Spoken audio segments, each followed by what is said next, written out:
Hello everyone, study IQ judiciary के platform पर आपका स्वागत है। आई एम अपूर्वा पुरोहित। आज के सेशन में हम डिस्कस करने वाले हैं वन नेशन वन इलेक्शन के कॉन्सेप्ट को बहुत ही सिंप्लीफाइड तरीके से। एक राष्ट्र एक चुनाव क्या है, इन सारी चीजों के बारे में हम बात करने वाले हैं।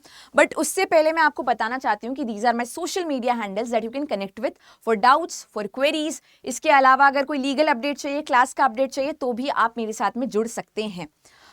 ठीक है, हम डिस्कस करते हैं आज के टॉपिक को। तो किस तरीके से डिस्कस करेंगे? सबसे पहले क्यों न्यूज़ में है ये डिस्कस करेंगे। कॉन्सेप्ट क्या है वन नेशन वन इलेक्शन, उसको डिस्कस करेंगे। हिस्टोरिकली इसका सिग्निफिकेंस क्या रहा है, क्या कोई और ऐसे देश है जो इसको प्रैक्टिस करते हैं, इसके एडवांटेजेस और डिसएडवांटेजेस क्या हैं, उनको भी डिस्कस करेंगे। और इसके अलावा भी कुछ रह जाता है रेसिडुअरी चीज़ें, तो उनके बारे में हम बात करने वाले हैं। तो सबसे पहले तो थर्सडे को एक ब्रेकिंग न्यूज आती है जहां पे हर जगह पे हेडलाइन आती है कि यूनियन कैबिनेट ने अप्रूव कर दिया है वन नेशन वन इलेक्शन के इनिशिएटिव को। जब ये घोषणा की गई थी तो प्रधानमंत्री नरेंद्र मोदी भी वहां पर शामिल थे, वो भी वहीं पर ही थे और उनके द्वारा ही डिक्लेरेशन दिया गया था कि यूनियन गवर्नमेंट ने अप्रूव कर दिया, यूनियन कैबिनेट ने इसको अप्रूव कर दिया है, इसके ऊपर एक तरीके से मोहर लगा दी है। अब सवाल ये उठता है कि क्या देश में ये पहली बार एक चीज है, जो कॉन्सेप्ट है वो पहली बार इंट्रोड्यूस किया गया है, या क्या इंडिया में पहले, भारत में कभी इसको प्रैक्टिस किया गया है? तो इसका जवाब है कि ये कोई नया कॉन्सेप्ट नहीं है। ऐसा नहीं कि मोदी सरकार ने इस कॉन्सेप्ट को कॉइन किया है या इंट्रोड्यूस किया है। इनफैक्ट जब हमारा देश आजाद हुआ था और हमारे पहले इलेक्शंस हुए थे, तब हम लोग वन नेशन वन इलेक्शन के इनिशिएटिव को ही फॉलो कर रहे थे। इनफैक्ट 1966 तक हमने ये फॉलो किया है। फिर क्या जरूरत पड़ी कि हमने इसको स्टॉप कर दिया? तो उसका रीजन था कि कुछ स्टेट्स में प्रेसिडेंट रूल लगा था इंदिरा गांधी सरकार के दौरान, और उसके बाद में जब वहां पे प्रेसिडेंट रूल हटता है तो इलेक्शंस के प्रोसेसेस में थोड़ा सिंक्रोनिसिटी नहीं बैठ पाती है, अलाइनमेंट नहीं हो पाता है, तो अलग अलग टाइम पे होता है। फिर एक दो स्टेट्स का डिले हुआ तो over a period of time हमने इसे सेपरेट ही कॉन्सेप्ट कर दिया। ये भी लगा कि इंडिया एक बड़ी कंट्री है, डाइवर्स कंट्री है, इलेक्शन अलग से हो जाएंगे तो ठीक ही रहेगा, ज्यादा सही रहेगा। तो वापस से उस कॉन्सेप्ट को क्यों उठाया जा रहा है, इसके बारे में बात करेंगे। तो सबसे पहले तो ये न्यूज़ है कि अब ये जो चीज़ है आप लोगों की हकीकत बनने वाली है, जहां पर वन नेशन वन इलेक्शन वाली चीज़ प्रैक्टिस होने वाली है। अच्छा, वन नेशन वन इलेक्शन का क्या ये मतलब है कि एक दिन में सारे इलेक्शन हो जाएंगे? नहीं, इसका मतलब ये है कि एक ट्रांजेक्शन में, एक ड्यूरेशन में या साइमल्टेनियसली इलेक्शन होंगे। ऐसा कह सकते हैं कि जब आपके नेशनल इलेक्शंस हो रहे होंगे उसी दौरान स्टेट इलेक्शंस भी साइमल्टेनियसली रन करेंगे। 4 महीने की ड्यूरेशन में, एक लमसम जो भी ड्यूरेशन है, उस दौरान सारे इलेक्शंस हो जाएंगे। इंस्टेड ऑफ मतलब ऐसा अभी देखा गया है कि हर साल इलेक्शन हो रहे हैं या हर 6 महीने में इलेक्शंस हो रहे हैं, तो कॉन्स्टेंटली हर जो गवर्नमेंट है अपने टिपटोज पे नहीं रहेगी, गवर्नेंस ज्यादा स्मूथ हो पाएगी, एक्सपेंसेस थोड़े कम हो पाएंगे। तो इस चक्कर में ये चीज की जा सकती है। इन सारी चीजों को मद्देनजर रखा गया था। क्या ये एक ऐसा कॉन्सेप्ट है जो कि मोदी सरकार ने अभी इंट्रोड्यूस किया है, 2023 में किया है, 2020 में किया है? नहीं, इसकी अपनी एक टाइमलाइन है। इनफैक्ट जब 2014 में भी जब सरकार बनी थी, तब भी उनके मैनिफेस्टो में वन नेशन वन इलेक्शन का कॉन्सेप्ट शामिल था, पर उस टाइम पे जो भी रीजन रहा हो, उस टाइम पे इंप्लीमेंटेशन नहीं हो पाया। उसके बाद में 2016 में भी इसके बारे में बात की गई थी, 2019 में बात की गई, उसके बाद में कोविड आ गया तो वो बात आई गई, हो गई, ठंडे बस्ते में चली गई। जब कोविड से हम लोग थोड़ा सा राहत पा चुके थे, लॉकडाउन हट चुके थे, तो फिर से 2020 में बात हुई। और इस टाइम पर जब बात हुई थी तो 25 वेबिनार्स के बारे में बात की गई थी कि अलग अलग कोने में सेमिनार्स लगेंगे और 25 वेबिनार्स भी लगेंगे, जिससे कि लोगों को पता लग सके कि वन नेशन वन इलेक्शन है क्या। क्योंकि अभी जैसे काफी सारे आप में से भी लोग नाम सुनते होंगे और सोचते होंगे क्या नया चीज है जो कि सरकार लाना चाहती है। काफी मिस इन्फॉर्मेशन भी स्प्रेड हो सकती है कि ये तो खराब चीज है या ये तो अच्छी चीज है। जो भी है, गुड और बैड, एक करेक्ट तरीके से इंफॉर्मेशन मिल सके, इसके लिए वेबिनार्स हो, सेमिनार्स हो, लोगों को पता चल सके कि क्या चीज है, उसके बाद में इंट्रोड्यूस किया जाए। तो ये 2020 में बात हुई और उसके बाद में काफी सारे वेबिनार्स लगे भी, और ये चीज चली 2023 तक, 3 साल तक ये सब ही रन करा। फिर सितंबर 2023 में आपके फॉर्मर प्रेसिडेंट रामनाथ कोविंद जी के अंडर फॉर्म की गई हाई लेवल कमिटी, जिनका काम था कि जो दूसरे देश है जहां पे one nation one election practice किया जाता है, उनको आप स्टडी कीजिए और ये देखिए कि इंडिया में कैसे हम अप्लाई कर सकते हैं, कैसे इंप्लीमेंट कर सकते हैं, इसके क्या प्रोज होंगे इंडिया में, क्या कॉन्स होंगे इंडिया में, क्या इसको लेना चाहिए, अडॉप्ट करना चाहिए, नहीं करना चाहिए। और इस कमेटी ने काफी ज्यादा स्टडी की। 2000 मैंने जैसे कि बताया कि सितंबर 2023 में कमेटी बैठी थी और मार्च जो है आपका अभी 2024 में इन्होंने एक रिपोर्ट सबमिट की है, जो कि 18,626 पेजेस लमसम की एक रिपोर्ट है, जो कि द्रौपदी मुर्मू जी को सबमिट की गई है। और बताया गया है कि क्या क्या रिकमेंडेशंस आप ले सकते हैं, क्या क्या चीजें अप्लाई की जा सकती है इंडिया जैसी कंट्री में to implement one nation one election. But overall अगर मैं बताऊं तो अप्रूवल ही दी गई है कि इसे अप्लाई करना चाहिए, इसे अडॉप्ट करना चाहिए, हमारे लिए बेनिफिशियल ही रहेगा।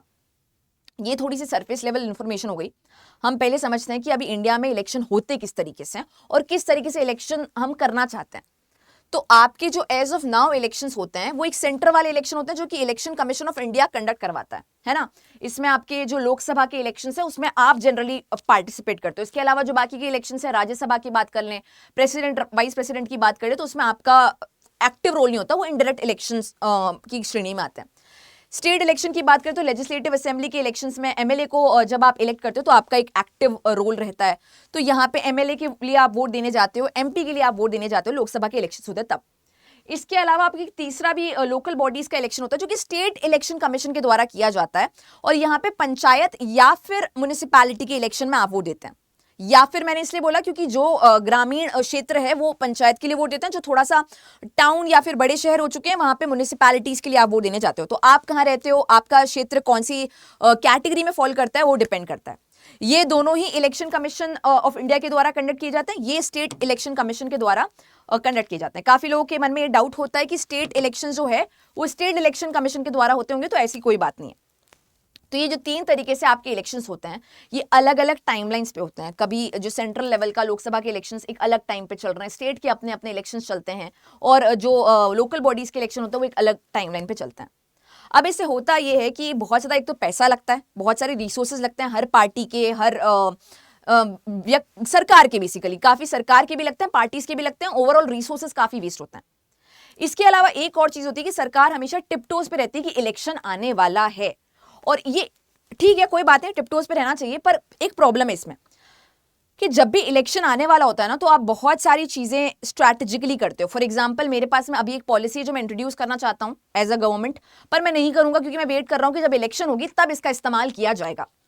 तो बहुत सारी चीजें हैं जो कि इलेक्शन के हिसाब से लोग क्यूरेट करते हैं, तो गवर्नेंस में काफी प्रॉब्लम आ सकती है। एक तरीके से कह सकते हैं कि आपका पॉलिसी पैरालिसिस वाली सिचुएशन हो सकती है, बहुत सारी सिचुएशंस आती है।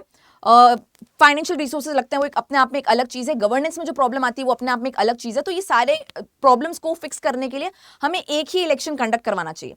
पर एक इलेक्शन का मतलब एक दिन का इलेक्शन ही, जैसे कि मैंने शुरुआत में बताया था, ये इलेक्शन आपका एक ट्रांजेक्शन वाला होगा। साइमल्टेनियसली इलेक्शंस कंडक्ट किए जाएंगे सेंटर और स्टेट के। अभी लोकल बॉडीज के इलेक्शन को इसके साथ शामिल नहीं किया है, पर सेकंड फेज में बात की है कि इसको भी हम लोग बाद में 100 डेज के विदिन करवा लेंगे। इसके बारे में भी रिकमेंडेशन दिया गया है। ठीक है, अगर हम लोग की रिकमेंडेशंस की बात करें कि मेन रिकमेंडेशंस क्या आए इस हाई लेवल कमेटी के द्वारा, तो सबसे पहले तो साइमल्टेनियस इलेक्शन का ही आया है कि फर्स्ट फेज में ये किया जाएगा कि जो सेंट्रल लेवल इलेक्शन है और जो स्टेट लेवल इलेक्शन है वो साइमल्टेनियसली होंगे। और सेकंड फेज में हम ये करेंगे कि जो लोकल बॉडीज के इलेक्शन है वो भी 100 डेज के विदिन कर लेंगे। रिसोर्सेज बचेंगे, काफी ज्यादा स्मूथ फंक्शनिंग हो पाएगी। कंट्री हमेशा टिपटोज पे नहीं रहेगी इलेक्शन आने वाला वाली सिचुएशन के अंदर। इसके अलावा एक और बहुत खास चीज बोली गई है कि यूनिफाइड इलेक्टोरल रोल होगा। इलेक्टोरल रोल होता है जहां पे जो व्यक्ति वोट दे सकता है उनके नाम शामिल होते हैं। अगर आप 18 साल से प्लस के हो और आपने अपना इलेक्शन वोटर आईडी कार्ड बनाया तो आपका भी इलेक्टोरल रोल में नाम शामिल होगा।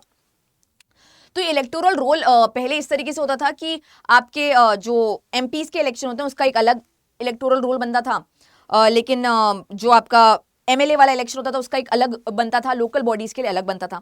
अब सरकार कह रही है कि एक ही इलेक्टोरल रोल बना दो, क्योंकि मतलब कहने का ये मतलब है जो वोट देने वाला पर्सन है वो तो सेम टाइप का ही होगा ना। 18 से ऊपर का जो पर्सन है वो वोट दे सकता है।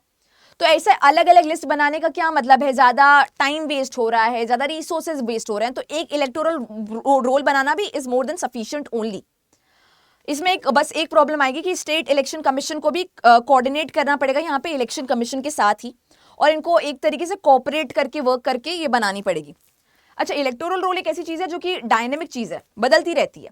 18 साल का एक व्यक्ति हो रहा है आज की तारीख में, उसका नाम शामिल हो रहा है, कुछ लोगों की मृत्यु हो रही है, शायद कोई पर्सन डिस्क्वालीफाई भी हो रहा है, तो ऐसे करके वो इलेक्टोरल रोल हमेशा चेंज होती रहती है। तो उसको अपडेट करते रहना अलग अलग टाइम पर अलग अलग बॉडीज के द्वारा इज नॉट मेकिंग सेंस। हम लोग एक ही इलेक्टोरल रोल बनाता है जो यूनिफाइड रहेगी हर इलेक्शन के लिए।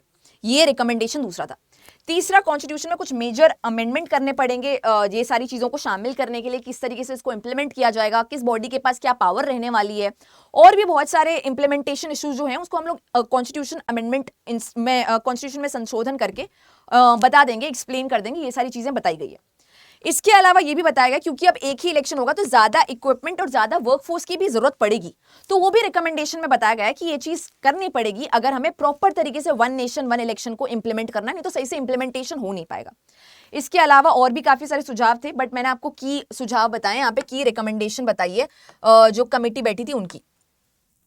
इसके अलावा अगर हम लोग एडवांटेजेस और डिसएडवांटेजेस की बात करें तो यहाँ पर एडवांटेजेस होगी गवर्नेंस के टाइम पर, जैसा कि मैंने आपको कहा ये 2 पॉइंट्स जो है आपस में लिंक्ड है, गवर्नेंस और पॉलिसी पैरालिसिस वाले। पॉलिसी पैरालिसिस का मतलब ये होता है कि जब एक पॉलिसी या एक लॉ जो है इंट्रोड्यूस कर दिया है लेकिन उसको अभी एनफोर्समेंट में नहीं ला रहे हैं, उसको होल्ड करके रख रहे हैं, उसको डिले कर रहे हैं। ये काफी बार किया जाता है क्योंकि ये सोचते हैं कि जब हमारा ये चुनाव होगा, मतलब जब इलेक्शंस आएंगे उस टाइम पे या तो लागू करेंगे या नहीं करेंगे, डिपेंड करता है, मतलब डिपेंडिंग ऑन द लॉ। अगर पब्लिक इस लॉ को चाहती है तो उस टाइम पर लागू कर दो ताकि वोट मिल जाए, और अगर पब्लिक नहीं चाहती है, पब्लिक एंटाई है इस पर्टिकुलर लॉ के, तो अभी के लिए होल्ड करो, नहीं तो वोट नहीं मिलेंगे। तो वो जो सिचुएशन है वो हर टाइम पे इलेक्शन चल रहा है तो वो अपने आप में डिले हो रहा है, ये हो रहा है। एक इलेक्शन होगा तो कम से कम ये चीजें नहीं होंगी, या लोग हमेशा स्ट्रैटेजिक पॉलिसीज गवर्नमेंट जो है वो नहीं बनाएगी कि वोट गेन करने के लिए क्या करना है, वोट गेन करने के लिए क्या करना है ये नहीं सोचेगी, देश के लिए क्या करना है वो एक माइंड में आ पाएगा, तो गवर्नेंस और ज्यादा स्मूथ तरीके से हो जाएगी।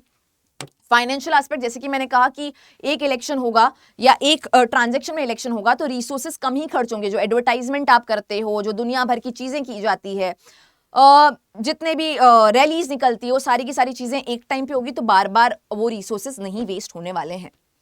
इसके अलावा वोटर टर्नआउट भी कहीं ना कहीं इंक्रीज होगा क्योंकि अलग अलग टाइम पे लोग आके वोट करें, इससे अच्छा एक ही ट्रांजैक्शन में आके वोट करें तो ज्यादा शायद टर्नआउट हो, ज्यादा लोग वोट कर पाए, ज्यादा लोग डेमोक्रेसी का पार्ट बन पाए। ये हम लोग सारी चीजें सोच रहे हैं कि ये सब चीजें हो पाएंगी। डिसएडवांटेजेस की बात करें तो काफी लोग कह रहे हैं थ्रेट है फेडरल स्ट्रक्चर को। इंडिया जो है क्वाज़ी फेडरल कंट्री है, यानी कि हम लोग राज्यों को भी काफी पावर देते हैं। अगर ये इलेक्शन एक ही कर दे तो क्या पता, ये भी एक प्रिजम्पशन है या ये भी एक तरीके का एंटिसिपेशन है कि शायद ऐसा हो कि फेडरल स्ट्रक्चर कहीं ना कहीं थ्रेट में आए, जो राज्य की जो एक अपनी पावर है वो कहीं ना कहीं कम हो जाए। काफी सारे ऑपोजिशन वाले लोग ये भी कह रहे हैं कि ये जो एक तरीके से वन नेशन वन इलेक्शन की बात की जा रही है वो एक तरीके का बस डिविएट करने का तरीका है कि जो मेन इश्यूज कंट्री में है उसको आप डिविएट कर रहे हो लोगों को उससे और डिस्ट्रैक्ट कर रहे हो लोगों को उससे। तो ये अपने आप में काफी लोगों के द्वारा कहा जा रहा है कि एज ऑफ नाउ इसकी जरूरत नहीं है, अभी जो ज्यादा इंपॉर्टेंट मुद्दे हैं उन पे काम किया जाए। फाइनेंशियल के लिए भी कहा जा रहा है कि एक तरफ से आप कह रहे हो फाइनेंशियली एडवांटेज है, लेकिन काफी लोग मान रहे हैं कि नहीं भी होगा क्योंकि जब एक ही इलेक्शन होगा तो सारे इक्विपमेंट चाहिए होंगे, सारे के सारे मैन फोर्स चाहिए होगी, वर्क फोर्स चाहिए होगा। इस टाइम पे शायद सारी पार्टी सोचे कि इस टाइम पे हमें बेस्ट देना है, हमें अभी, मतलब क्योंकि अभी ऐसा लगता है कि ठीक है ये नहीं तो बाद में, लेकिन जब वो नहीं होगा तो सिचुएशन के अंदर सब लोग अपना सब कुछ झोंकना चाहेंगे, तो शायद फाइनेंशियली उतना ज्यादा लाभ ना भी हो। तो ये सारे डिसएडवांटेजेस बताए जा रहे हैं। इसके अलावा आपको भी कोई एडवांटेज या डिसएडवांटेज लगे तो आप बताना जरूर। बट आपको बताना चाहती हूँ कि ये जो हाई लेवल कमेटी बैठी थी उन्होंने डेफिनेटली स्टडी किया है जो वो कंट्रीज को जो कि ऑलरेडी अप्लाई करती है वन नेशन वन इलेक्शन को, और उसको सबको स्टडी करने के बाद अपने रिकमेंडेशंस दिए या उसके बाद में एक तरीके से अप्रूवल दिया, अपनी तरफ से सहमति जताई है। अब देखिए किस तरीके से इंप्लीमेंट हो पाता है, आपका क्या ओपिनियन है उसे जरूर बताना। आई होप आपको ये कॉन्सेप्ट जो है वो थोड़ा समझ में आ चुका हो कि किस तरीके से हम अप्लाई करने वाले हैं और क्या ये कॉन्सेप्ट होने वाला है इन जनरल। अगर आप एक जुडिशरी के एस्पिरेंट हो या फ्यूचर में जज बनना चाहते हो तो आपके लिए एक बहुत ही खास बैच आया है विच इज एकलव्य 3.0। एकलव्य का पहला बैच आया था, बहुत ही सुपर हिट गया था, बच्चों को बहुत पसंद आया था। फिर एकलव्य 2.0 आया और इसके बाद में और डिमांड हुई तो एकलव्य 3.0 बैच भी आया है। यहाँ पे आपको प्रीलिम्स, मेंस, इंटरव्यू तीनों की कॉम्प्रिहेंसिव रूप से तैयारी करवाई जाएगी। और इस बैच के कुछ खास फीचर भी है। अगर इस बैच में आप एनरोल करते हो और किसी भी स्टेट का प्रीलिम्स क्वालिफाई करते हो तो आपको 50% फीस जो है रिफंड कर दी जाती है, लौटा दी जाती है। अगर आप जुडिशरी क्वालिफाई करते हो यानी कि जज बन जाते हो तो 150% का रिफंड आपको मिलता है, यानी कि पूरे पैसे वापस प्लस 50% जो है फीस के वो इनाम के रूप में आपको मिलते हैं। इसके अलावा आपको 1 साल की एक्स्ट्रा लाइव वैलिडिटी मिलती है, यानी कि ये कोर्स में एनरोल करने के बाद आपके पास 2.5 से 3 साल का लाइव एक्सेस रहता है, यानी कि इसको आप देख सकते हो इस बैच में क्लासेस को 3 साल तक लगभग। अगर आप एक लॉ स्टूडेंट हो तो आपके लिए इससे बेस्ट बैच हो ही नहीं सकता है। डिस्क्रिप्शन बॉक्स में एक लिंक है, click on that link and use my code APP for maximum and highest discount and my personal guidance as well। तो कोड आपको APP यूज करना है मेरी गाइडेंस के लिए और डिस्काउंट के लिए भी, ठीक है। That is it, thank you so much for joining in. अगर कोई भी आपके डाउट्स हैं तो आप कमेंट में लीव कर सकते हैं, I will definitely reply to all of you. Video को लाइक कीजिए, चैनल को सब्सक्राइब कीजिए। Thank you so much.